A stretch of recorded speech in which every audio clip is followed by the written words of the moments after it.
ஞாயிற்றுக்கிழமை பெண்களுக்கான ஜெபம் உண்டு, இரவு செயின் பிரேயர் உண்டு. அந்த செயின் பிரேயர்ல உற்சாகமா கலந்து கொள்ளுங்க. இன்னைக்கு ஒரு சாட்சி நானே சொல்றேன் பாருங்களேன். கடந்த நாட்கள்ல நம்ம மத்தியில் இருக்கிற ரூத் சகோதரி மாம்பாக்கம் குளத்தூர்ல இருந்து வந்திருக்காங்க. ரொம்ப பலவீனமா இருந்தாங்க. 2 நாள் நாங்க செஞ்சோம், போய் ஜபிச்சோம். இன்னைக்கு பலவீனமானவங்களுக்கு பலன் கொடுக்கும்படி ஜபிக்கும்படி ஆண்டவர் அவர்களுக்கு பலன் கொடுத்தார். அல்லேலூயா. உண்மைதானா சிஸ்டர்? பலன் கொடுத்தார். நம்ம வாழ்க்கையில் அப்படித்தான் செய்ய போகிறார். பலன் இல்லாதவர்களுக்காக நாம் ஜபிக்கும்படி, பிசாசின் கட்டில் இருக்கிறவர்களுக்காக நாம் ஜபிக்கும்படி, நமக்கு எதிரான காரியங்களை நாம் முறியடிக்கும்படி, அதே போல நம்மளுக்கு வேண்டியவங்களுக்கு இருக்கிற காரியங்களை முறியடிக்கும்படியான ஆவியின் ஸ்திரத்தன்மைகளை உங்களுக்கு இன்று கொடுக்க போகிறார். அல்லேலூயா. அதற்கு தான் உங்களை இன்னைக்கு அழைச்சிட்டு வந்திருக்கிறாரு. நாம் இப்ப துதி ஆராதனைக்காக கடந்து செல்ல போகிறோம். அருமையான டேவிட்சன் நேசுகுமார் துதி ஆராதனை எடுப்பாங்க. கரங்களை தட்டி நாம் இயேசுவின் நாமத்தை மகிமைப்படுத்துவோம்.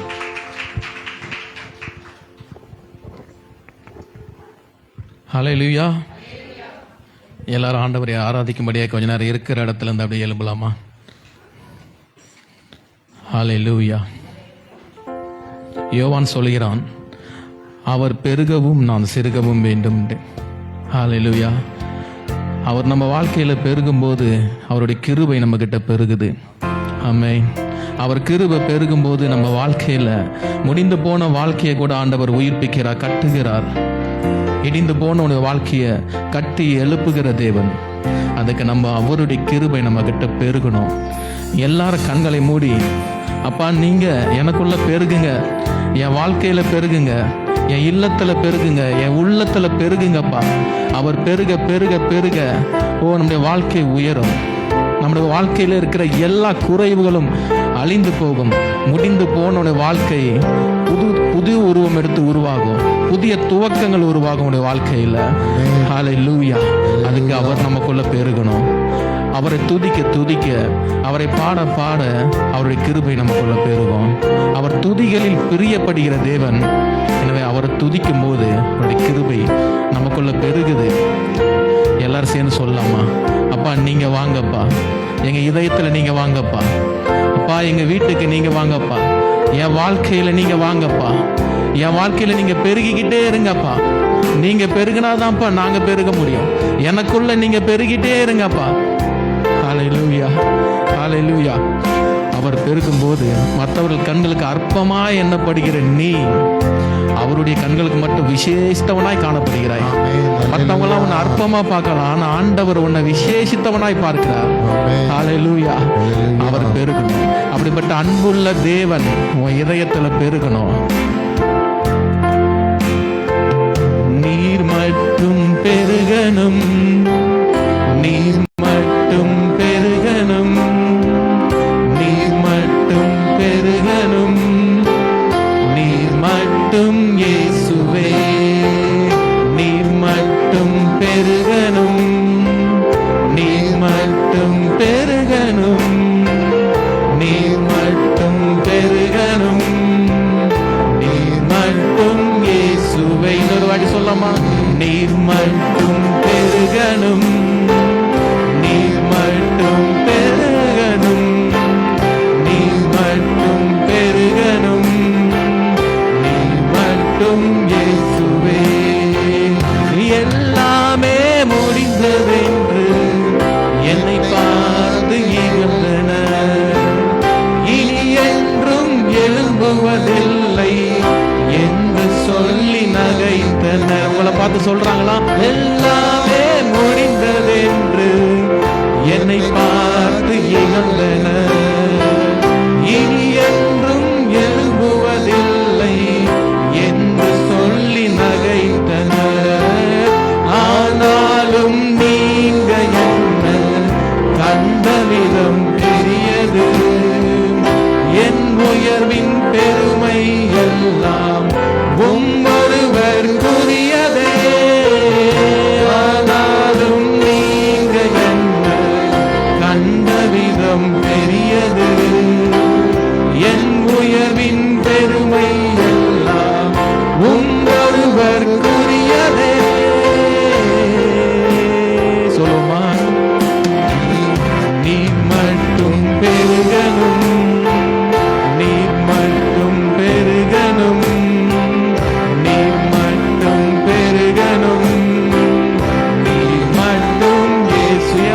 வாழ்க்கையில பெருகுங்க தகப்பனே. நீர் மட்டும் பெருகணும், நீர் மட்டும் பெருகணும், நீர் மட்டும் பெருகணும், நீர் மட்டும் இயேசுவே.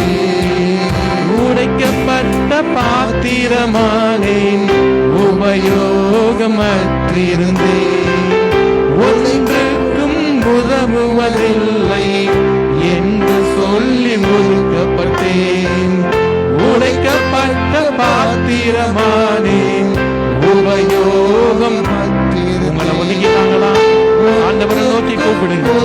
நீங்க வாங்கப்பா, என் வாழ்க்கையில சொல்லி ஒதுக்கப்பட்டேன். உயவனே உந்தன் கரம் மீண்டும் என்னை வரைந்தது, விழுந்து போன இடங்களில் எல்லாம் என் தலையை உயர்த்தியதே. உயவனே உந்தன் கரம் மீண்டும் என்னை வரைந்தது, விழுந்து போன இடங்களில் எல்லாம் என் தலையை உயர்த்தியதே. நீர் மட்டும் பெருகணும், நீர் மட்டும் பெருகணும், நீர் மட்டும் பெருகணும், நீர் மட்டும் இயேசுவே. நீர் மட்டும் பெருகணும், நீர் மட்டும் பெருகணும், நீர் மட்டும் பெருகணும், நீர் மட்டும் இயேசுவே. இன்னொரு வாட்டி சொல்லாமா? நீர் மட்டும் பெருகணும். என் வாழ்க்கையில பெருகுங்க. நீர் மட்டும் பெருகணும், நீர் மட்டும் பெருகணும், நீர் மட்டும் இயேசுவே. ஹல்லேலூயா. விழுந்து போன நம்முடைய வாழ்க்கைய ஆண்டவர்கிட்ட கொடுக்கும் போது அவர் பரம குயவன், உங்களை உருவாக்குகிறவர்.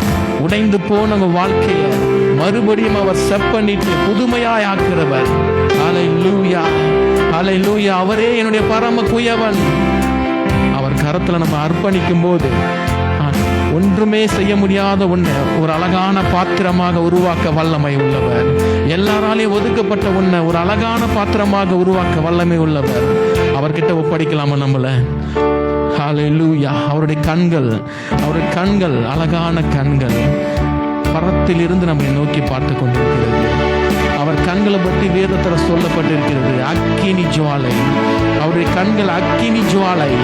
அவருடைய கண்கள் செழிப்பான தண்ணீர் இருக்கிற நதி ஓரமாக இருக்கிற புறாவுடைய கண்களை போல அழகான கண்கள். ஓ ஹல்லேலூயா. அவருடைய அழகான கண்கள் வானத்திலிருந்து தீயோரையும் நல்லோரையும் பார்த்து கொண்டிருக்கிறது. ஹல்லேலூயா. நீதிமான் மேல் நோக்கமாய் இருக்கிறது அவருடைய கண்கள். ஹல்லேலூயா. உத்தம இதயத்தோடு கர்த்தரை தேடுகிறவருக்கு அவங்க கிட்ட வல்லமையாய் செயல்படும்படியாய் அவர் கண்கள் பூமி எங்கும் உலாவிக் கொண்டிருக்கிறது. உத்தம இதயத்தோடு தேடுறீங்களா? உத்தம இதயத்தோடு தேவனை தேடுவோமா? இந்த நேரத்தில் ஆலயத்தில் அவருடைய கண்கள் நம்மை நோக்கி கொண்டிருக்கிறது. இந்த இடத்துல ஏறெடுக்கிற எல்லா ஜெபங்களுக்கும் பதில் செய்யும்படியா அவருடைய கண்கள் பார்த்து கொண்டிருக்கிறது. ஹல்லேலூயா. அவங்க இதயத்தில் இருக்க கவலைகளை இந்த நேரத்தில் ஊற்றிடுங்க, இந்த நேரத்தில் ஊற்றிடுங்க. ஹல்லேலூயா. யாரும் அறியாத உங்களை, யாரும் அறியாத உங்களை, யாரும் அறியாத உங்க இதயத்தில் இருக்க கவலைகளை, எந்த ஜனமும் அறியாததை, எந்த உறவினர்களும் அறியாததை, உங்க கூட இருக்கவங்கள கூட உங்களுடைய இதயத்தில் இருக்க கண்ணீரை உணர முடியாது. ஆனா என் தேவன் காண்கிறார். யாரும் அறியாத என்னை அவர் காண்கிறார். ஹல்லேலூயா. அவர் கண்கள் அழகான கண்கள். அவர் கண்கள்ல நமக்கு தயவு கிடைச்சாலே போதும். இந்த உலகத்துல நம்மள மாதிரி சந்தோஷமான இருக்க யாரும் முடியாது. ஒண்ணுமே இல்லைனாலும் நம்ம சந்தோஷமா இருக்கலாம். அவர் கண்கள்ல மட்டும் தயவு கிடைச்சிச்சு. அவர் கண்கள்ல மட்டும் நம்ம பட்டா போதும். அந்த ஒரு கிருபை கிடைச்சா போதும். எல்லாரும் பாடலாமா? உம்மலையான கண்கள் என்னை கண்டதாலே முடிந்ததென்று நினைத்த நான் உய்வாகின்றேன். உம்மலையான கண்கள் என்னை கண்டதாலே முடிந்ததென்று நினைத்த நான் உய்வாகின்றேன். யாரும் அறியாத என்னை நன்றாய்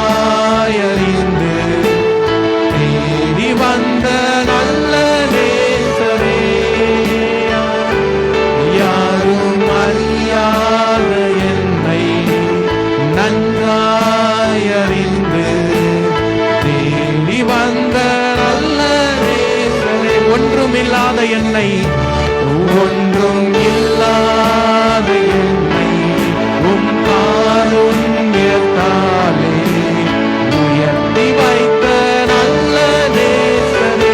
ஒன்றுமில்லாத என்னை, ஒன்றும் இல்லாத என்னை உம் காருண்யத்தாலே உயர்த்தி வைத்த நல்ல நேசரே.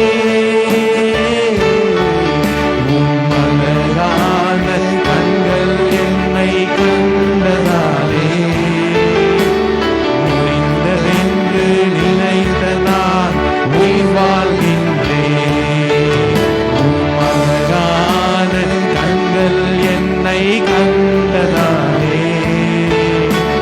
முடிந்ததென்று நினைத்த நான் உயிர் வாழ்கின்றேன். தூக்கி எறியப்பட்ட என்னை வேண்டுமென்று சொல்லி சேர்த்து கொண்ட நல்ல நேசரே. தூக்கி எறியப்பட்ட என்னை வேண்டுமென்று சொல்லி சேர்த்து கொண்ட நல்ல நேசரே.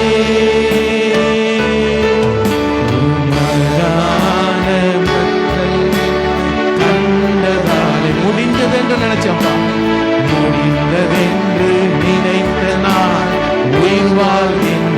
Thank you, Lord. உம் அழகான கண்கள் என்னை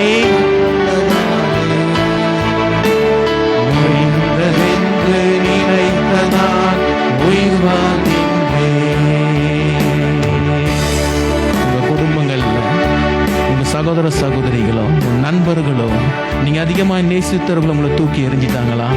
கவலைப்படாதீங்க, தேவன் உங்களை சேர்த்துக் கொள்கிறார். உங்களை விட சிறந்தவர்கள் கிடைச்சிட்டாங்கன்னு உங்களை உதாசீனப்படுத்திட்டாங்களா? கவலைப்படாதீங்க.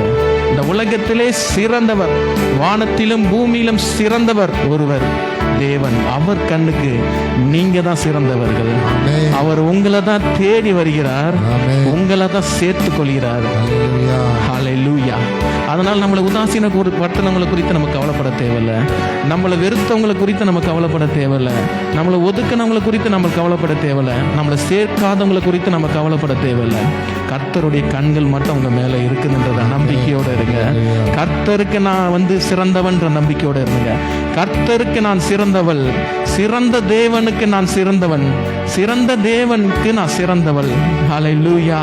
இன்னொரு வாட்டி அந்த பாடலை பாடலாமா? அந்த லைன்ல, தூக்கி எறியப்பட்ட என்னை வேண்டுமென்று சொல்லி சேர்த்து கொண்ட நல்ல நேசரே. தூக்கி எறியப்பட்ட என்னை வேண்டுமென்று சொல்லி சேர்த்து கொண்ட நல்ல நேசரே. ஒன்றும் இல்லாத என்னை உம் காருண்யத்தாலே உயர்த்தி வைத்த நல்ல நேசரே. ஒன்றும் இல்லாத எவரையும் உயர்த்த வல்லமையுள்ள தேவன் உயர்த்தி வைத்த நல்ல நேசரே. உம்மழகான கண்கள் என்னை கண்டதாலே முடிந்ததென்று நினைத்த நான் உயிர் வாழ்கின்றேன். உம்மழகான கண்கள் என்னை முடிந்ததென்று நினைத்த நான் உயிர் வாழ்கின்றேன். ஹல்லேலூயா. Thank you Lord. Thank you Jesus. இந்த கண்கள் எங்களுக்கு கிருபை கிடைச்சதுக்காய் நன்றி தகப்பனே. அப்பா, ஒதுக்கப்பட்ட எங்களை நீ தேடி வருவதற்காய் நன்றி தகப்பனே. அப்பா, ஒன்றும் இல்லாத எங்க வாழ்க்கையில் இன்னைக்கு நீங்க பெரிய காரியங்களை செய்ய போறக்காய் நன்றி தகப்பனே. அப்பா, சோதனை சப்பா, எங்க பொருளாதார வாழ்க்கையை நீங்க உயர்த்த போறக்காய் நன்றி தகப்பனே. அப்பா, அப்பா எங்கள் கடன் பிரச்சனைகள் எல்லாம் நீக்க போறதுக்காய் நன்றி தகப்பனே. அப்பா பலவீனப்பட்டு இருக்க எங்கள் மீது உங்களுடைய கண்கள் பட போறதுக்காய் நன்றி தகப்பனே. அப்பா நீங்க சொல்ல ஆகும், நீங்க கட்டளையிட நிற்கும் தகப்பனே. அப்பா இந்த நேரத்துல நீங்க பரத்திலிருந்து ஒரு வார்த்தை அப்பா எங்க விண்ணப்பங்களுக்கு எல்லாம் ஆண்டவரே ஆம் என்றும் ஆமேன் என்றும் செய்ய போறதுக்காக சொல்ல போறதுக்காய் நன்றி தகப்பனே. அப்பா எங்களுடைய தேவைகளை நீங்க சந்திக்க போறதுக்காய் நன்றி தகப்பனே. அப்பா எங்களை உயர்த்தி வைக்க போறதுக்காய் நன்றி தகப்பனே. எல்லா கண்களுக்கு முன்பதாக, எங்கள் சத்துருடைய கண்களுக்கு முன்பதாக தேவன் எங்களை உயர்த்த போறதுக்காய் நன்றி தகப்பனே. அப்பா நீர் உயர்த்த போறதுக்காய் நன்றி. ஓ நீர் மாத்திரமே எங்களை உயர்த்த முடியும் தகப்பனே. அப்பா வல்லமை உள்ள தேவனை நீர் ஒருவர் மாத்திரமே எங்களை உயர்த்த முடியும். அப்பா நீரே எங்களை ஆளுகை செய்யுங்க தகப்பனே. ஹல்லேலூயா, ஹல்லேலூயா, ஹல்லேலூயா, ஹல்லேலூயா, ஹல்லேலூயா, ஹல்லேலூயா, ஹல்லேலூயா. எல்லாரும் சொல்லலாமா? ஹல்லேலூயா, thank you Lord. ஹல்லேலூயா,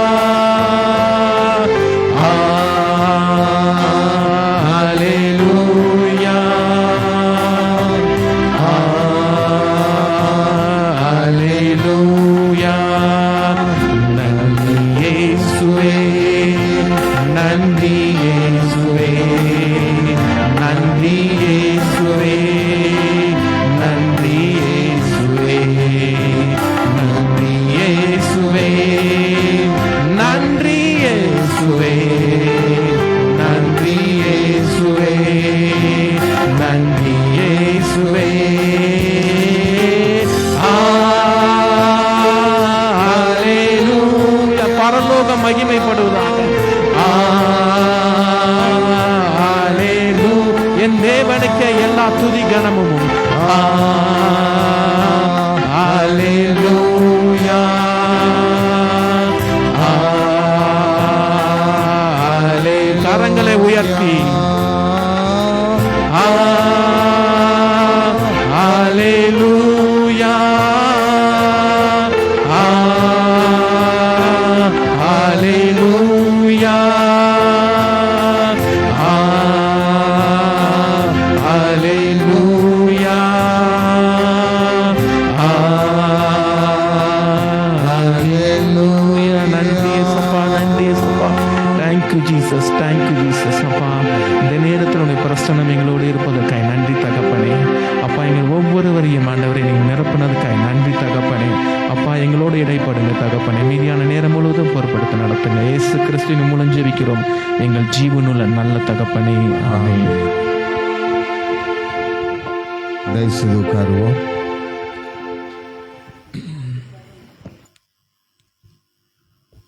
இயேசுவின் நாமத்தினாலே உங்களை நான் வாழ்த்துகிறேன். இந்த நாளில் நல்ல துதி ஆராதனையை எடுத்த அருமையான மகன் டேவிட்சன் நேசகுமாரை கர்த்தர் ஆசீர்வதிப்பாராக.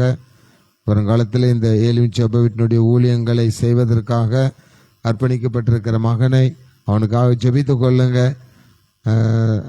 இந்த ஊழியத்தில் நல்ல இன்வால்வ் ஆகி இன்னும் அநேக பெரிய காரியங்களை கர்த்தருக்கென்று செய்யும்படி நாம் அவனுக்காக ஜெபித்து கொள்வோம். தம்பியை கர்த்தர் ஆசீர்வதிக்கட்டும். இந்த நாளில் துதி ஆராதனைக்கும் ஆண்டவர் எனக்கு கொடுத்திருக்கிற வசனத்திற்கும் இவங்க எந்த பாட்டை எடுக்க போறாங்கிறதெல்லாம் முதல்ல அனுப்பியிருந்தாங்க. ஆனால் தேவன் எனக்கு கொடுத்த வசனமும் வார்த்தைகளும் இந்த நம்ம படித்த துதி ஆராதனை பாடலுக்கும் நிறைய சம்பந்தம் இருக்கிறது. ஹல்லேலூயா. எடுத்து வாசித்து பாருங்க. 92ஆம் சங்கீதம் 10ஆம் வசனம். நான் வாசித்த வேத பகுதியிலே 92ஆம் சங்கீதம் 10ஆம் வசனம்.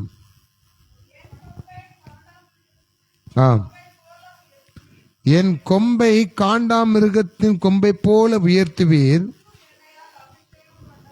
புது எண்ணெயினால் அபிஷேகம் பண்ணப்படுகிறேன். இதுவரைக்கும் நமக்கு நிறைய அபிஷேகங்களை குறித்ததான காரியம் நம்ம சரீரத்தில் இருக்கணும். ஞானஸ்நானம் எடுத்தவங்களுக்கு அந்த அபிஷேகம் இருக்கணும். ஆனா இன்னைக்கு ஆண்டவர் சொல்லுகிறாரு, புது எண்ணெயால் நான் உங்களை என்ன செய்ய போகிறேன்? அபிஷேகம் பண்ண போகிறேன். ஒவ்வொரு நாளும் நம்ம தலைக்கு என்ன செய்யறோம்? எண்ணெய் தேய்க்கிறோம், சரீரத்துக்கு எண்ணெய் தேய்க்கிறோம். ஆண்டவர் ஒவ்வொரு நாளும் ஒரு புது எண்ணெயின் அபிஷேகத்தை நமக்கு தராரு. அந்த புது எண்ணெயின் அபிஷேகம் எதுக்கு ஒவ்வொரு நாளும் தராருன்னா, ஒவ்வொரு நாளும் நம் பிரச்சனைகளை சந்தித்து கொண்டு இருக்கிறோம், ஒவ்வொரு நாளும் கஷ்டங்களை சந்திக்கிறோம், ஒவ்வொரு நாளும் நிந்தைகளை நம்ம சந்திக்கிறோம். இன்னைக்கு என் சத்துரு இன்னையோட போயிட்டான்னு சொல்லி நம்ம நினைச்சு பார்த்தா அடுத்த நாள் 2 பேர் நமக்கு விரோதமா என்ன செய்வான்? நின்றுகிட்டே இருப்பான். என்னாலும் போராட்டமா, என்னாலும் எனக்கு பிரச்சனையா அப்படின்னு நம்ம நினைக்கிறோம் பார்த்தீங்களா? அதனால தான் ஆண்டவர் சொல்றார், புது எண்ணெயால் நான் உங்களை என்ன செய்கிறேன்?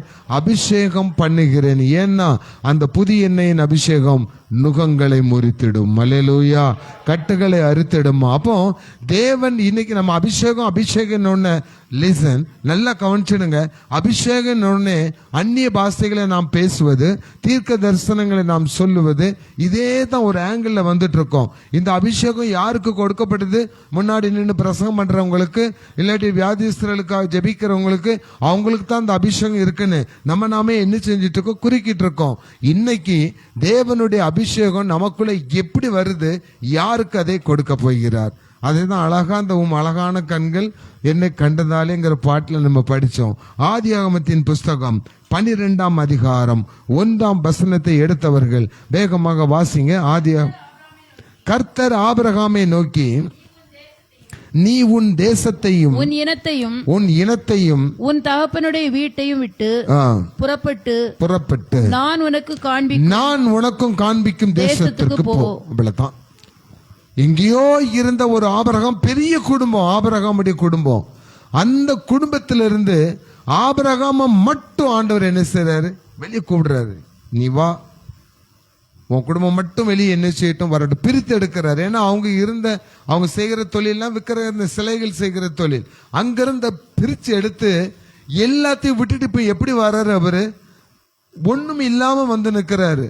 அவருக்கு ஆடு மேய்க்க தெரியுமா? தெரியாது. மாடு மேய்க்க தெரியுமா? தெரியாது. இந்த தொழிலுக்கும் அவர் பார்த்த தொழிலுக்கும் சம்பந்தமே கிடையாது. அங்கிருந்து கொண்டு வந்து நான் உனக்கு காண்பிக்கிற தேசத்துக்கு நீ என்ன செய், போன்னு சொன்னா எப்படி போவாரு? ஆனா அவர் கீழ்ப்படிந்து என்ன செஞ்சிட்டாரு? வந்துட்டாரு. அப்போ ஆபிரகாம ஆண்டவர் முதல்ல தெரிந்து கொண்டதுக்கு காரணமே அவருக்குள் இருந்த ஒரு கீழ்ப்படிதல். தேவனுக்கு கீழ்ப்படிந்திருங்கள், பிசாசுக்கு எதிர்த்து நில்லுங்கள், அவன் உங்களை விட்டு ஓடி போவான்.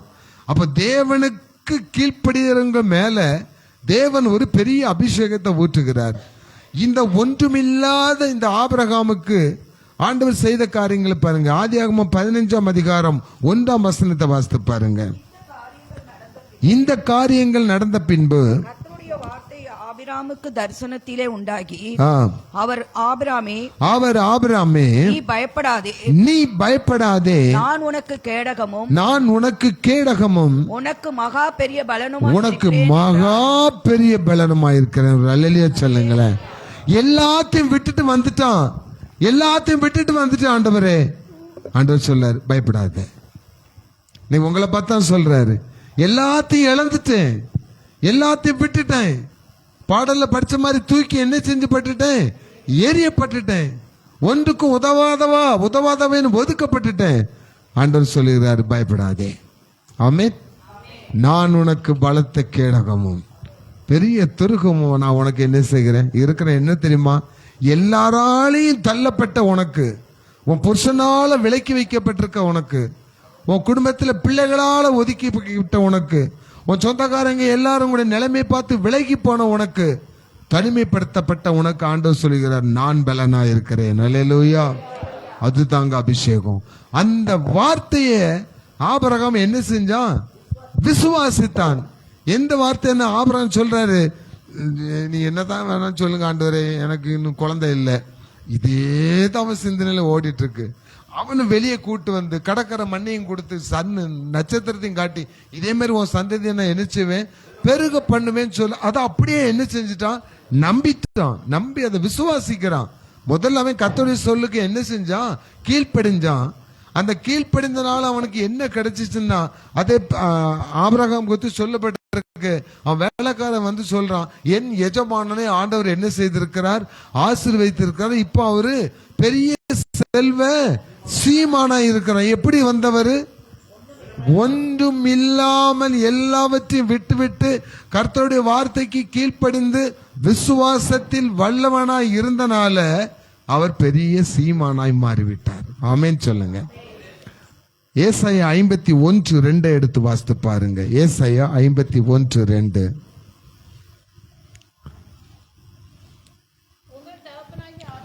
உங்கள் தகப்பனாகிய ஆபிரகாமையும் உங்களை பெற்ற சாராளையும் நோக்கி பாருங்கள். அவன் ஒருவனாய் இருக்கையில் நான் அவனை அழைத்து அவனை ஆசீர்வதித்து அவனை பெருக பண்ணினேன். ஒரு அல்லேலூயா சொல்லுங்களேன். அவன் ஒருவனாய் இருக்கையில், தனிமையாய் இருக்கையில் நான் அவனை என்ன செஞ்சேன்? அழைச்சேன். எபிரேயரில் சொல்லப்பட்டிருக்கு, கற்பம் செத்து போனவள் என்று சொல்லப்பட்ட ஆபிரகாமுக்கும் சாராளுக்கும் விசுவாசத்தின் பலனாக ஈசாக்கை ஆண்டவர் கொடுத்தார். அல்லேலூயா. அப்போ ஆண்டவர் விசுவாசத்தை கொடுக்கிறதே உங்க மேல வர்ற முதல் அபிஷேகம். அந்நிய பாஷை பேசுறத காட்டிலும் நீ அந்நிய பாஷை பேசுறவங்கள வந்து விசுவாசிக்காம இருந்தா என்ன செய்யறது? ஒரு பிரயோஜனம் கிடையாது. ஆண்டவர் சொல்றார், நீ நல்ல விசுவாசியா இருந்தா விசுவாசிக்கிறவர்களால் எல்லாம் கூடும். அல்லேலூயா. அப்ப இன்னைக்கு ஆண்டவர் முதல்ல உங்களுக்கு கொடுக்கிற அபிஷேகம் என்ன தெரியுமா? சத்தமா சொல்லுங்க, விசுவாசம். அல்லேலூயா. இந்த விசுவாசம் உங்களுக்கு இருந்தால் ஆண்டவர் உங்களை பெருக பண்ண போகிறார். அவன் பிரித்தெடுக்கப்பட்டவன். இரண்டாவதாக பாருங்க, இன்னொருத்தரை குறித்து சொல்லப்பட்டிருக்கு. எபிரேயர் 5:4 வாசித்து பாருங்கள். எபிரேயர் 5:4. மேலும் ஆரோனை போல தேவனால் அழைக்கப்பட்டால் ஒழிய ஒருவனும் இந்த கனமான ஊழியத்துக்கு செய்ய முடியாது, தானாய் ஏற்படுகிறதில்லை. ஆரோனை போல அழைக்கப்பட்டால் ஒழிய, ஆபிரகாமை போல பிரித்தெடுக்கப்பட்டு விசுவாசத்தினுடைய அபிஷேகம், ஆரோனை போல அழைக்கப்பட்ட ஆரோனுக்கு என்ன அபிஷேகத்தை ஆண்டவர் வச்சிருந்தா தெரியுமா? வேதத்தில் நீங்க வாசித்து பாருங்க. என்னாகமம் 16:47 வாசித்து பாருங்க. என்னாகமம் 16:47. சீக்கிரமா. மோசே சொன்னபடி ஆரோன் அதை தூப கலசத்தை எடுத்துக்கொண்டு சபையின் நடுவில் ஓடினான். ஜனங்களுக்குள்ளே வாதை தொடங்கி இருந்தது. அவன் தூபவர்க்கம் போட்டு ஜனங்களுக்காக பாவ நிவிர்த்தி செய்து செத்தவர்களுக்கும் உயிரோடு இருக்கிறவர்களுக்கும் நடுவே நின்றான். அப்பொழுது வாதை நிறுத்தப்பட்டது. ஹல்லேலூயா. ஆரோன், அழைக்கப்பட்ட ஆரோன் மோசைக்கு அவன் துணையாளராக தான் என்ன செஞ்சார்? இருந்தாரு. லேவியராகமத்தில் வாசித்து பார்த்தீங்கன்னா, ஆரோனை எனக்காக நீ என்ன செய்ய, அபிஷேகம் பண்ணு அப்படின்னு சொல்றாரு. அப்ப ஆரோன் தலையில் ஊற்றப்பட்ட அபிஷேகம் என்ன தெரியுமா? ஒரு தேசத்தின் மீது வருகிற வாதையை என்ன செய்ய முடிகிறது? நிறுத்த முடிகிறது. அப்போ இன்னைக்கு ஆண்டவர் உங்களுக்கு ஒரு விசேஷ அபிஷேகத்தை கொடுக்கிறாரு. பாட்டு படிக்கிறோம், வாதை உந்தன் கூடாரத்தை, சத்தமா சொல்லுங்களேன். அப்ப இன்னைக்கு வாதை உங்கள் கூடாரத்தை, உங்கள் சரீரத்தை, உங்கள் குடும்பத்தை, உங்கள் பிள்ளைகளை அணுகாதபடி தடுத்து நிறுத்துகிற அபிஷேகத்தை ஆண்டவர் இன்று உங்களுக்கு கொடுக்க போகிறார். ஆமென் சொல்லுங்க. அல்லேலூயா. அப்ப கைகளை தட்டி இயேசு நாமத்தை மகிமைப்படுத்துங்க. ஏன் தெரியுமா கைகளை தட்டி இயேசு நாமத்தை மகிமைப்படுத்த சொல்றேன்னா, இந்த வாதையை தடுத்து நிறுத்துகிற, எந்த வாதையை தடுத்து நிறுத்துகிற அபிஷேகம் உங்க குடும்பத்தில் இருந்தா இனி நீ ஆஸ்பத்திரிக்கு போக வேண்டியதில்லை. அந்த அபிஷேகம் உங்களுக்குள் இருந்தா உங்க சரீரத்தில் இருக்கிற வாதையை உங்களாலே ஒரே வார்த்தையில சுகமாக்க முடியும். உங்க குடும்பத்தில் யாருக்கு பிரச்சனை இருந்தாலும் அந்த வாதை உள்ளவங்க வீட்டில் பெய், குடும்பத்தில் பெய், உங்க கால் பட்ட உடனேயே இந்த அபிஷேகம் இருந்துச்சுன்னா உள்ள இருக்கிற சாத்தான் வெளியே ஓடுவான். வெளியே உங்களோடு வருகிற இயேசு உள்ளே வருவாரு. அந்த வீட்டுக்கு ரட்சிப்பு வரும், அந்த வீட்டுக்கு சுகம் வரும், அந்த வீட்டுக்கு ஆரோக்கியம் வரும், அந்த வீட்டுக்கு செல்வம் வரும், அந்த குடும்பம் வளரும். ஹல்லேலூயா. அப்ப வாதையை நிறுத்துகிற ஒரு அபிஷேகத்தை கர்த்தர் கொடுத்தாரு. அந்த ஆரோனுடைய வாழ்க்கை எப்படி இருந்தது பாருங்க. என்னாகமம் 17:8 எடுத்து வாசித்து பாருங்க. என்னாகமம் 17:8. கூடாரத்துக்குள் பிரவேசித்த போது இதோ லேவியின் குடும்பத்தாருக்கு இருந்த ஆரோனின் கோல் துளிர்த்திருந்தது. அது துளிர்விட்டு பூ பூத்து வாதுமை பழங்களை கொடுத்தது. ஆரோனின் கோல் உலர்ந்து போன கோல் எப்படி இருந்ததா? துளிர்த்திருந்தது. துளிர்க்குமா? ரோட்ல காஞ்சு நீங்க ஒரு உலக்கையை எடுத்துக்கொண்டு வீட்டில் வச்சு தண்ணி ஊத்துங்களேன், நல்லா உரம் போடுங்களேன், அது அது என்ன மரமோ அந்த மரத்து இலையை விட்டு அது பூத்து காய்க்குமா? பார்ப்போம், காய்க்காது. ஆனா உலர்ந்து போன ஆரோனின் கோலை கொண்டு வைன்னு எல்லா கோத்திரத்துக்கும் ஒரு கோலை வைக்க சொல்றாரு. நேரம் கம்மியா இருக்கனால ஷார்ட்டா சொல்லிடுறேன். ஏன் அப்படி வைக்க சொன்னாருன்னா, ஆரோன் மேல எல்லாரும் என்ன செஞ்சுட்டு இருந்தானுங்க? பொறாமப்பட்டு அவன் மேல எரிஞ்சு விழுந்துகிட்டே இருந்தானுங்க, இவன் பெரிய ஆளா அப்படின்னு. இன்னைக்கு உங்கள் குடும்பத்தில் எரிச்சலின் ஆவி நிறைய இருக்கு. உங்க பிள்ளைகள் மீது எரிச்சலின் ஆவி இருக்கு. நீங்க ஏதாவது ஒரு காரியம் மற்றவங்க பார்க்குற மாதிரி பெருசா வாங்கிவிட்டீங்கன்னாலோ, இல்லாட்டி மற்றவங்க பார்க்குற மாதிரி உங்க ட்ரெஸ் மெட்டீரியல் கொஞ்சம் அழகா இருக்குன்னாலோ, ஐயோ இந்த ஜனங்கள் எரியிற எரிச்சல ட்ரெஸ்ஸே என்ன செஞ்சு போகும்? எரிஞ்சு போகும். ஆமா, மனுஷனுடைய கண் எரிச்சல் அவ்வளவு மோசமானது. அப்போ அப்பேற்பட்ட எரிச்சலுக்கு மத்தியில இருந்த ஆரோனை நான் உன்னுடனே இருக்கிறேன், நீ அபிஷேகம் பண்ணப்பட்டவங்கிறத நிரூபிக்கிறதுக்காக தான் எல்லா கோத்திரத்துக்கும் ஒரு கோலை வெட்டிட்டு வாங்கடா, உலர்ந்த கோலை எடுத்துட்டு வாங்க, அதை கொண்டு எங்க வைக்கணுமா? கர்த்தருடைய சாட்சியின் பெட்டி முன்னாடி கொண்டு வச்சுட்டு மூடிட்டு போங்க, காலமே வந்து பாருங்கன்னு சொன்னா மற்ற 11 பேருடைய உலர்ந்த கோலும் காஞ்சி போய் தான் இருக்குது. ஆனா ஆரோனின் கோல் மட்டும் துளித்திருந்தது. அல்லேலூயா. அப்ப இன்னைக்கு ஆண்டவர் சொல்றாரு, உங்களை சுத்தி இருக்கிறவங்க உங்களுக்கு யாரெல்லாம் விரோதமா பண்ணி உங்க கோலை உலர்ந்த கோல் மாதிரி உங்க குடும்பத்தை ட்ரை பண்ணுனா, இன்னைக்கு உங்கள் மேல் ஊற்றப்படுகிற அபிஷேகத்துல தளர்ந்து போன குடும்பம் துளிர்க்க போகிறது. அல்லேலூயா. உலர்ந்து போயிருக்கிற உன்னுடைய வாழ்க்கை துளிர்க்க போகிறது. வெறுமையாய் போன உன்னுடைய வாழ்க்கையில உன் பிள்ளைகள் இனிமே பூக்க போறாங்க, உன் பிள்ளைகள் காய்க்க போறாங்க, உன் பிள்ளைகள் கனி கொடுக்க போறாங்க. ஆமேன்னு சொல்லுங்களேன். அல்லேலூயா. அப்ப பூத்து காய்த்து கனி கொடுக்கிற பிள்ளைகளாக உலர்ந்து போன கற்பப்பை, உலர்ந்து போன சரீரம், உலர்ந்து போன உங்க வாழ்க்கை இனி கனி கொடுக்க போகிறது. வேதம் சொல்லுகிறது, உன் மனைவியானவள் உன் வீட்டோரங்களை கனி தரும் திராட்சை செடியை போல இருப்பாள், கனி கொடுப்பாள். அல்லேலூயா. நம்புறீங்களா? விசுவாசிக்கிறீங்களா? இன்னைக்கு போய் கேலண்டர்ல டேட்டை குறிச்சிடுங்க.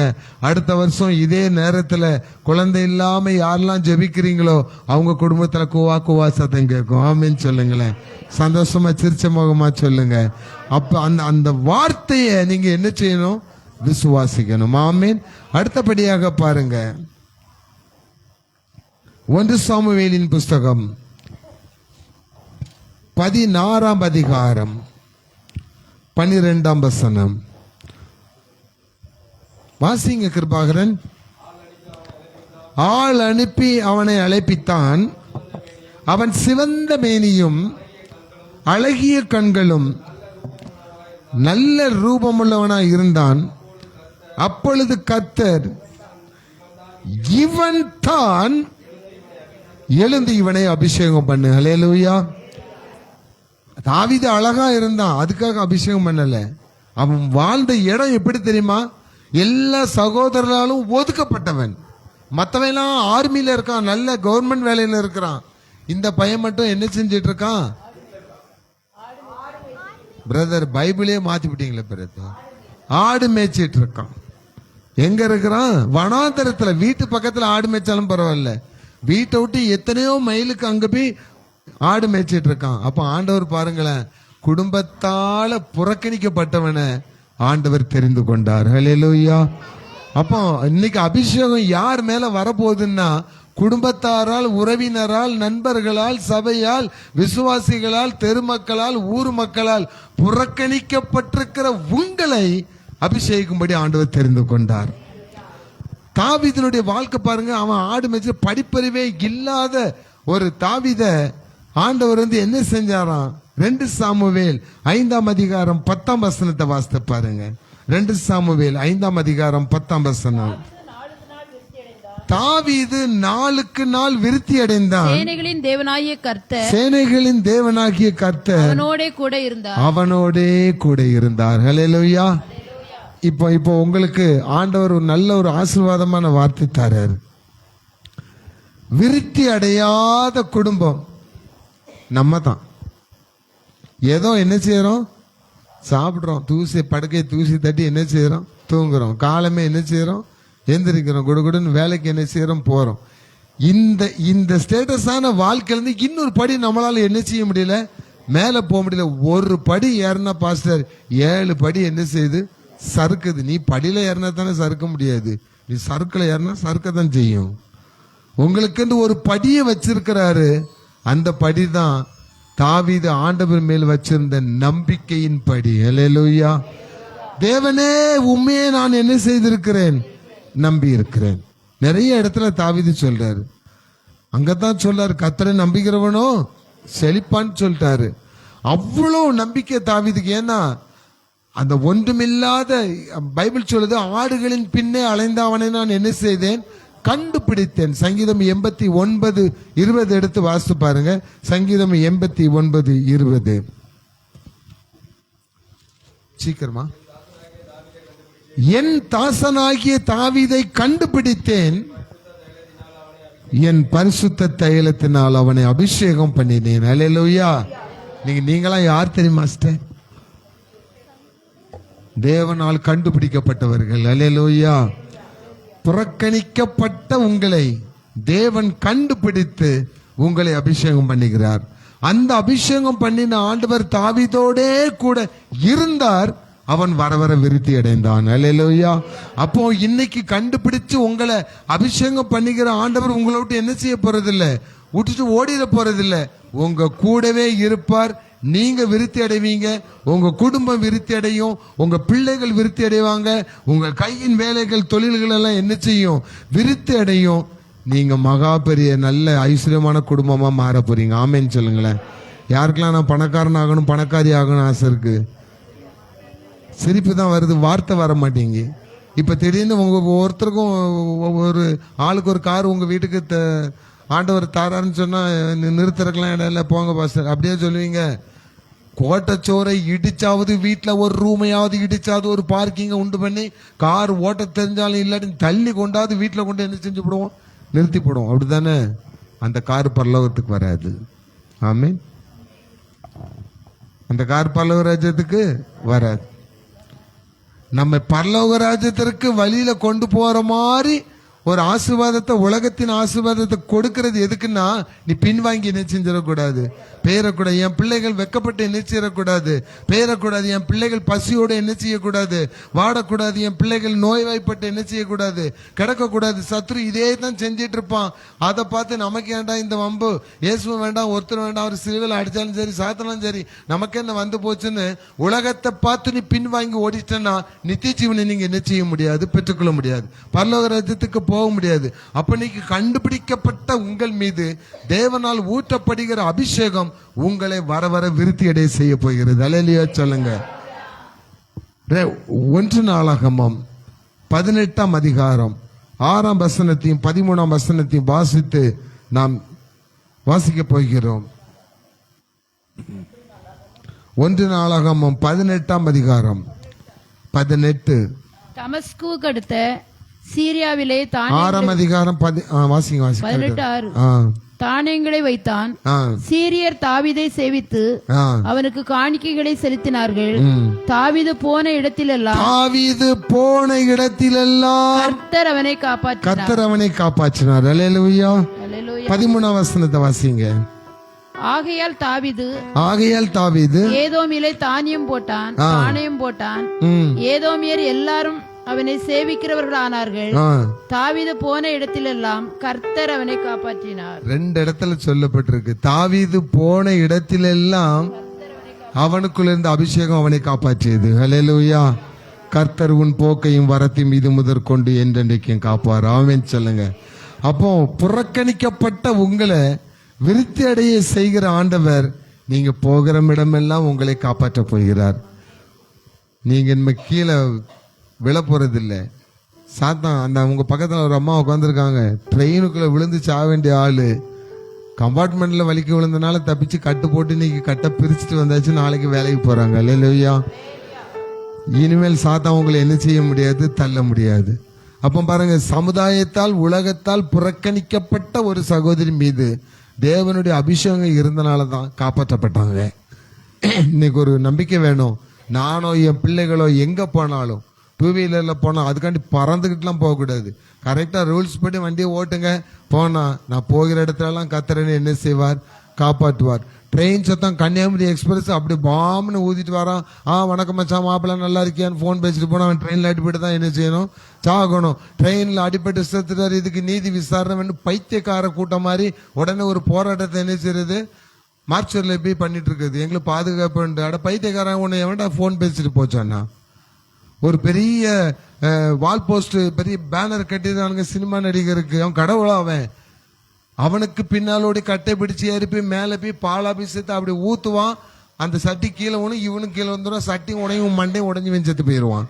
லூசுங்களாடா, கொஞ்சமாவது மண்டையில அறிவுன்னு ஒண்ணு இருக்கான்னு நான் கேட்கிறேன். இப்படிப்பட்டவங்களை காப்பாற்ற மாட்டேன். இப்படிப்பட்டவங்களை ஆண்டவர் என்ன செய்ய மாட்டாரு? நீ வேணா நடிகைக்கு பாலாபிஷேகம் பண்ணு, உனக்கும் ஒரு பால் இருக்குது. ஆமா, வேண்டாம். அந்த மாதிரி எண்ணங்களை விட்டு என்ன செய்யுங்க? விலகுங்க. ஒரு சினிமா நடிகனோ ஒரு சினிமா நடிகையோ ஒரு அரசியல் தலைவரோ உங்களுக்கு நித்திய ஜீவனை கொடுக்க போறதில்லை. இயேசு ஒருவர் மாத்திரமே உங்களை காப்பாற்ற முடியும். அல்லேலூயா சொல்லுங்களேன். ஏன் தெரியுமா? பெரிய பெரிய ஆட்கள்லாம் அவரவர் இயேசு ரூம்ல உட்கார்ந்து இருப்பாங்க. இயேசு மட்டும் தான் உங்களோட பயணிக்கிறவர். அவர் மட்டும்தான் உங்களை அபிஷேகம் பண்ணிக்கிறவர். மோசேட்ட சொன்னால நீ எங்கே போனாலும் நான் உன் கூடயே என்ன செய்வேன்? வருவேன். எந்த கடவுளாவது இப்படி சொன்னதுண்டா? இயேசு மாத்திரம் தான் சொல்றாரு, கர்த்தர் மாத்திரம் தான் சொல்றாரு. அப்ப அந்த அபிஷேகம் எனக்குள்ள இருந்துச்சுன்னா அவர் என் கூடயே வருவாரு, உன் கால்களை தள்ளாட விட மாட்டாரு. அல்லேலூயா. அப்படி உங்களை சாத்தா வந்து தள்ளும் பொழுது சங்கீதம் 91 சொல்லுது, தூதர்கள் உன்னை தங்களுடைய கரங்களில் ஏந்தி கொண்டு போவார்கள். அல்லேலூயா. அப்போ தாவீதுக்கு கிடைத்த அபிஷேகத்தை பாருங்களா. புறக்கணிக்கப்பட்ட அவனுக்கு ஆண்டவர் அவனை தெரிந்து கொண்டபடினால அவன் இஸ்ரவேல் தேசத்துக்கே ராஜாவானான். அல்லேலூயா. புறக்கணிக்கப்பட்ட நீங்களை ஆண்டவர் தெரிந்து கொண்டு உங்களை ராஜாவாக மாற்றப் போகிறார், உங்களை ராணியாக மாற்றப் போகிறார். அல்லேலூயா. என்னோடு சேர்ந்து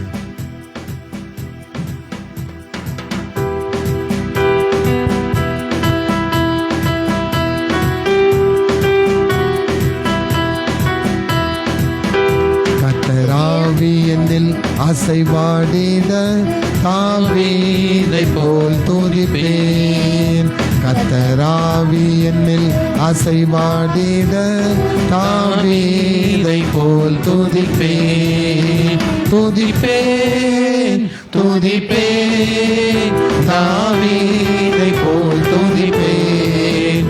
துதிப்பேன் துதிப்பேன் தாவீதை போல் துதிப்பேன். கர்த்தராவி என்னில் அசைவாடிட தாவீதை போல் பாடுவேன். கர்த்தராவி என்னில் அசைவாடிட தாவீதை போல் பாடுவேன். பாடுவேன் பாடுவேன் தாவீதை போல் பாடுவேன். பாடுவேன் பாடுவேன் தாவீதை போல் பாடுவேன். அல்லேலூயா. சங்கீதம் 23:5 எடுத்து வாசித்து நாம் ஜெபிக்க போகிறோம்.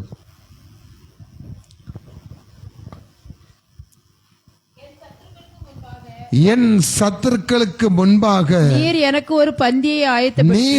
ஒரு பந்தியை ஆயத்தப்படுத்தி என் தலையை எண்ணெயால் அபிஷேகம் பண்ணுகிறீர். என் பாத்திரம் நிரம்பி வழிகிறது. என் ஜீவனுள்ள நாளெல்லாம் நன்மையும் கிருபையும் என்னை தொடரும். அல்லேலூயா. பாருங்களேன், என் தலையை எண்ணெயினால் அபிஷேகம் பண்றனால என் பாத்திரம் என்ன செய்யுது? நிரம்பி வழியுது. அதனால எனக்கு என்ன லாபம் கிடைக்கும்? ஜீவனுள்ள நாளெல்லாம் நன்மையும் கிருபையும் உங்களை தொடரும். அப்படின்னா தாவீதை அபிஷேகம் பண்ண தேவன் நம்மளையும் என்ன செய்யணும்? அபிஷேகம் பண்ணணும். இந்த அபிஷேகங்கள் எல்லாம் கொடுத்தது யாரு தெரியுமா? ஆண்டவராகிய இயேசு கிறிஸ்து. முன்குறிக்கப்பட்டவர், தீர்க்கதரிசிகள் மூலமாக முன்குறிக்கப்பட்டவர் ஆண்டவராகிய இயேசு கிறிஸ்து. இதோ இருளில் நடக்கிற ஜனங்கள் பெரிய வெளிச்சத்தை காண்பார்கள். ஒரு கன்னிகை கர்ப்பவதியாகி ஒரு குமாரனை பெறுவாள். அவருக்கு 5 நாமங்கள் கொடுக்கப்படுகிறது. அந்த நாமத்துக்குரிய இயேசு கிறிஸ்து உலகத்துல பிறந்த உடனே அவருக்கு முதல் யோவான் ஸ்நானகன் ஞானஸ்நானம் கொடுக்கும்போது வானத்திலிருந்து ஆவியானவர் புறாவை போல என்ன செஞ்சாராம், இறங்கினாராம். அந்த இயேசு கிறிஸ்துக்குள்ள இருந்த அபிஷேகத்தை தான் இயேசு கிறிஸ்து அவரை சார்ந்த அப்போஸ்தலர் 10ஆம் அதிகாரம் 38ஆம் வசனத்தை வாசித்து பார்த்தீங்கன்னா, இயேசு கிறிஸ்துக்குள் இருந்த அந்த சர்வ வல்லமையினுடைய அபிஷேகம் பிசாசின் வல்லமைகளை முறியடிக்கவும் எல்லா விதமான நோய்களை சுகமாக்கவும் அது பிரயோஜனப்பட்டுச்சு. அவர் நன்மை செய்கிறவரை சுற்றி இருந்தார். அல்லேலூயா. இயேசு கிறிஸ்து அற்புதம் செய்தார், நோய்களை சுகமாக்கினார், பிசாசை துரத்தினார், வியாதிஸ்தர்களுக்கெல்லாம் எழுப்பினார், மரித்தோரை உயிரோடு எழுப்பினார். எல்லா அபிஷேகமும் வந்தது அவர் ஞானஸ்நானம் எடுக்கும்போது அவர் தலைமையில ஊற்றப்பட்டது தான். அவருக்குள் இருந்த ஒரு அபிஷேகம், அந்த வல்லமையின் அபிஷேகம். இந்த அபிஷேகத்தை குறித்து ஏற்கனவே ஏசாயா 25ஆம் அதிகாரம் 9ஆம் வசனத்தை முதல்ல வாசிங்க, வாசித்தது 8ஆம் வசனத்தை வாசிங்க. நாம் ஜபிக்கும்படி எழுந்திருக்க போகிறோம். ஏசாயா 25:9. சீக்கிரம் டக்குன்னு வாசிக்கணும். வாலிய பிள்ளைகள் இருந்து ஒரு பிரயோஜனம் கிடையாது, எடுத்து வாசிக்கணும். அக்காலத்திலே இதோ இவரே நம்முடைய தேவன், இவருக்காக காத்திருந்தோம், இவர் நம்மை ரட்சிப்பார், இவரே நம்மை ரட்சிப்பார், இவரே கர்த்தர், இவருக்காக காத்திருந்தோம், இவருடைய ரட்சிப்பினால் களிகூர்ந்து மகிழுவோம் என்று சொல்லப்படும். பிதாவினால் முன்குறிக்கப்பட்ட நமக்காக சிலுவையிலே அடிக்கப்பட்டு சாக வேண்டும், மரிக்கணும், நம்முடைய பாவங்களுக்காக துக்கங்களுக்காக அவர் அடிக்கப்படும் சொல்லி முன்குறிக்கப்பட்டவர் மீது விழுந்த அபிஷேகம். அவருக்காக நாம் என்ன செய்திருக்கிறோம், காத்திருக்கிறோம். அவர் தான் நம்ம என்ன செய்வார், ரட்சிப்பார். அந்த அபிஷேகத்தினுடைய வல்லமை என்ன செய்துன்னா 25ஆம் அதிகாரம் 8ஆம் வசனத்தை வாசிங்க. மரணத்தை ஜெயமாக விழுங்குவார், அவர் மரணத்தை ஜெயமாக விழுங்குவார். கர்த்தராகிய தேவன் எல்லா முகங்களிலும் இருந்து கண்ணீரை துடைத்து தமது ஜனத்தின் நிந்தையை பூமியில் இராதபடிக்கு முற்றிலும் நீக்கிவிடுவார். ஹல்லேலூயா. அப்ப இயேசு கிறிஸ்துவின் மேல இருந்த அபிஷேகம் யோவான்ல சொல்றாரு, ஊதி என்னுடைய ஆவியை என்ன செய்து கொள்ளுங்கள், பெற்றுக்கொள்ளுங்கள் சொல்றாரு. அப்போஸ்தலர் 1ஆம் அதிகாரத்துல பரிசுத்த ஆவி உங்களிடத்தில் வரும்போது நீங்கள் பலம் கொண்டு பலன் அடைந்து எல்லா இடத்துலயும் சாட்சிகளா இருப்பீங்கன்னு சொல்றாரு. இன்னைக்கு பரிசுத்த ஆவி உங்களுக்கு வருது. அந்த பரிசுத்த ஆவி உங்களுக்கு வரும்போது என்ன கிரியை நடக்குன்னா, உங்கள் நிந்தனைகள் மாற்றப்பட போகிறது. அல்லேலூயா. உங்கள் கண்ணீர் துடைக்கப்பட போகிறது. உங்களுக்கு அவர் மரணத்தையே ஜெயமாக விழுங்கின அபிஷேகம். நீங்களும் மரணத்தை என்ன செய்வீங்க, ஜெயித்துறீங்க. அப்ப நான் சாகவே மாட்டேனா பாஸ்டர், பெரிய சந்தோஷம் அப்படி சொல்லாதீங்க. மரணம்னா இந்த உலகத்தின் மரணத்தை ஜெயிக்கிறது என்னன்னா, இந்த உலகத்துல நம்ம செத்த பிறகு நான் உயிரோடு எங்க இருப்பேன், பரலோக ராஜ்யத்துல உயிரோடு இருக்க போறேன். அதான் மரணத்தை ஜெயிக்கிறது. 2 இடத்துல உயிரோடு இருக்கலாம். பரலோக ராஜ்யத்திலையும் உயிரோடு இருக்கலாம், நரகத்திலையும் உயிரோடு இருக்கலாம். இங்கே ஒரு அழுகையும் கூக்குரலும் சத்தம் இருக்கும், அங்க ஆனந்த களிப்புள்ள பாடல்கள் இருக்கும். அல்லேலூயா. எதை வேண்டும் என்பதை நீங்கள் தான் தெரிந்து கொள்ள வேண்டும். ஏனென்றால் இது எல்லாம் நமக்கு வேணும்னா இயேசு கிறிஸ்துவின் மேல இருந்த தேவனுடைய அபிஷேகம் நமக்கு வேணும். அந்த தைலத்தால் ஆண்டவர் நம்மை நிரப்பும்படி நாம் ஒப்பு கொடுத்து ஜெபிக்கும்படி எழுந்திருக்கலாம்.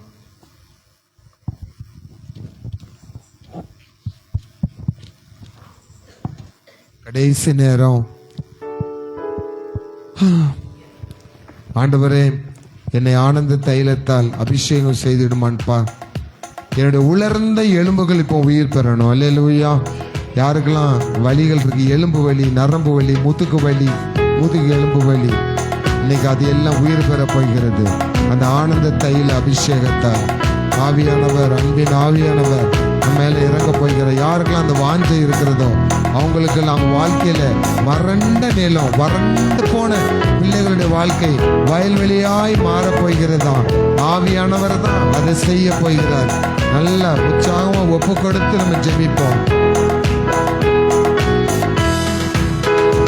என்னை ஆனந்த தைலத்தால் அபிஷேகம் செய்தேன் ஆவியானவரே, என்னை ஆனந்த தைலத்தால் அபிஷேகம் செய்திடும் ஆவியானவரே, ஆவியானவரே, அன்பின் ஆவியானவரே,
அபிஷேகம் செய்திடும் ஆவியானவரே, ஆவியானவரே, அன்பின் ஆவியானவரே,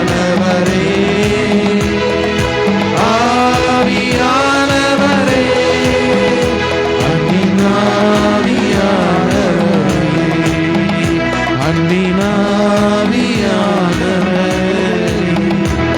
மகா இரக்கமும் கிருபையும் நிறைந்த நல்ல ஆண்டவரே, எங்களை ஆனந்த தைலத்தால் அபிஷேகம் பண்ணுகிறவரே, இந்த நாளில் நீர் கொடுத்த வார்த்தையின்படி பிரித்தெடுக்கப்பட்டவர்களை, தெரிந்து கொள்ளப்பட்டவர்களை, அழைத்து கொள்ளப்பட்டவர்களை, முன்குறிக்கப்பட்டவர்களை உம்முடைய ஆனந்த தைலத்தால் அபிஷேகம் பண்ணுகிறவர், புது எண்ணெயால் அபிஷேகம் பண்ணுகிறவர். இன்னைக்கு பிரித்தெடுக்கப்பட்டவர்களாக, தெரிந்து கொள்ளப்பட்டவர்களாக, அழைத்து கொள்ளப்பட்டவர்களாக, புறக்கணிக்கப்பட்டவர்களாக, ஆண்டவரால் முன்குறிக்கப்பட்டவர்களாக இந்த இடத்துல வந்திருக்கிற அருமையான பெரியவர்கள், தாய்மார்கள், அருமையான வாலிப பிள்ளைகள், இதை நேரில் அலையில் பார்த்து கொண்டிருக்கிற குடும்பங்களில் இருக்கிற, இப்படிப்பட்ட சூழ்நிலையில் இருக்கிற எந்த குடும்பமாய் இருந்தாலும் தேவனுடைய ஆவி, புதிய எண்ணெயின் ஆவி ஊற்றப்படுவதாக, புதிய எண்ணெயின் அபிஷேகம் ஊற்றப்படுவதாக, உம்முடைய வல்லமை இவர்கள் மீது இறங்குவதாக. ஆண்டவரே, உம்முடைய அக்கினியின் அபிஷேகம் இவர்கள் மீது இறங்குவதாக. நீர் ஒவ்வொருவருக்கும் ஒவ்வொரு அபிஷேகத்தை கொடுத்தீர், காப்பாற்றும் அதிசயத்தை கொடுத்தீர், விருத்தடையும் அபிஷேகத்தை கொடுத்தீர், சீமானாகும் அதிசயத்தை கொடுத்தீர், பெருகும்படியான ஒரு அபிஷேகத்தை கொடுத்தீரப்பா, சத்துருக்களை ஜெயிக்கும் அபிஷேகத்தை கொடுத்தீரப்பா, இயேசு கிறிஸ்துக்குள் இருந்த அபிஷேகத்தை, நித்திய ஜீவனை பெற்றுக்கொள்கிற அபிஷேகத்தை கொடுத்து பெற்றுக்கொள்ளுங்கள் என்று சொன்னீர். Receive by the name of Jesus Christ. இயேசுவின் நாமத்தினாலே தேவனுடைய பரிசுத்த ஆவியை பெற்றுக்கொள்ளுங்கள், பெற்றுக்கொள்ளுங்கள், பெற்றுக்கொள்ளுங்கள். வாஞ்சையுள்ளவர்கள் கரங்களை தட்டுங்க. இயேசு உங்கள் மீது ஆவியாய் இறங்குவார். வல்லமையின் ஆவியானவர் இறங்கட்டும், உங்கள் குடும்பங்களிலே இறங்கட்டும், பார்த்து கொண்டிருக்கிற குடும்பங்கள் மீது இறங்கட்டும். வாதைகள் நீங்கட்டும், வாதைகள் விளங்கட்டும், சாத்தானின் சேட்டைகள் ஒழியட்டும், பிசாசின் கிரியைகள் அழியட்டும், தர்த்திரங்களை அழியட்டும், சண்டைகள் அழியட்டும், வேதனைகள் மாறட்டும். உங்கள் குடும்பங்களிலே இயேசுவின் ரட்சிப்பு உண்டாகட்டும். அதன் மூலம் உங்கள் கண்ணீர் துடைக்கப்படட்டும், உங்கள் நிந்தனைகள் மாறட்டும். கனி தராத உங்கள் பிள்ளைகள் கனி கொடுக்கும் மரங்களாக மாறட்டும். கனி கொடுக்காமல் இருக்கிற பிள்ளைகள் கனி கொடுக்கும் மரங்களாக மாறட்டும். பிள்ளை பாக்கியங்கள் உண்டாகட்டும். ஆண்டவரே, குடும்பத்திலே வாழ முடியாதபடி, குடும்ப விருத்தி அடைய முடியாதபடி இருக்கிற குடும்பங்களிலே மணவாளனின் சத்தமும் மணவாட்டியின் சத்தமும் தேவனுடைய அபிஷேகத்தினால் கேட்கப்படுவதாக. இவர்கள் கையிட்டு செய்கிற எல்லா வேலைகளிலும் விருத்தி அடைகிற அபிஷேகம் ஊற்றப்படுவதாக. அவர்கள் வர வர விருத்தி அடைவார்களாக. குடும்பத்தில் பிரச்சனை, குடும்பத்தில் சண்டை, கணவன் மனைவிக்குள்ள பிரச்சனை, பிள்ளைகளுக்கு பெற்றோருக்கும் ஆகல, சரீரம் முழுவதும் வியாதி, என்ன செய்வேன் என்ன செய்வேன். ஆண்டவர் சொல்லுகிறார், வாதை உன் கூடாரத்தை அணுகாது, உன் சரீரத்தை அணுகாது, அது உன்னை தீண்டாது. இப்பொழுது அந்த விடுதலை, சாத்தானின் கட்டுகள் இந்த விடுதலை, பேய்களின் கட்டுகள் இந்த விடுதலை, பில்லி சூனிய மந்திர கட்டுகள் இந்த விடுதலை, விடுதலை, விடுதலை. அந்த விடுதலையின் அபிஷேகத்தை ஆண்டவர் உங்கள் மீது ஊற்றுகிறார். நீங்கள் விடுதலையோடு போங்க, சாட்சிகளாய் இருங்க. கர்த்தர் உங்களை ஆசீர்வதிக்கட்டும். கர்த்தர் உங்களை நினைத்திருக்கிறார், அவர் உங்களை ஆசீர்வதிப்பார். கர்த்தர் உங்கள் பிள்ளைகளை நினைத்திருக்கிறார், அவர்களை வர்த்திக்க பண்ணுவார். கர்த்தர் உங்கள் வீட்டின் தாழ்பால்களை உறுதிப்படுத்தி உங்கள் வீட்டில் உள்ள உங்கள் பிள்ளைகளை ஆசீர்வதிப்பார். அல்லேலூயா. என் ஆத்துமாவே கர்த்தரை சோத்திரி, என் முழு உலகமே பரிசுத்த நாமத்தை சோத்திரி. என் ஆத்துமாவே கர்த்தரை சோத்திரி, கர்த்தர் செய்த சகல உபகாரங்களையும் மறவாதே. ஆமேன், ஆமேன், ஆமேன்.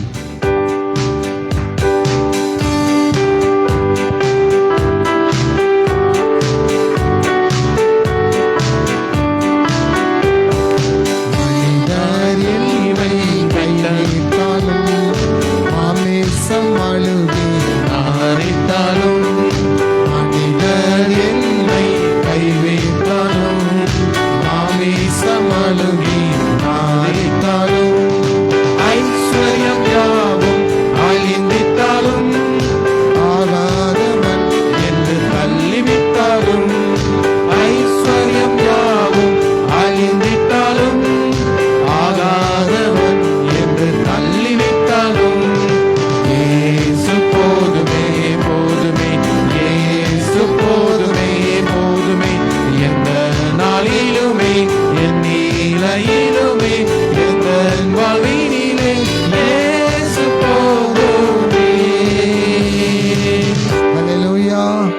கர்த்தர் உங்களை ஆசீர்வதிப்பாராக. அடுத்த வாரம் செவ்வாய்க்கிழமை குடும்ப ஆசீர்வாத ஜெபம். குடும்பமாய் வாங்க, மற்றவர்களை அழைத்து வாங்க. நல்ல செய்தி காத்திருக்கிறது. ஆமேன்.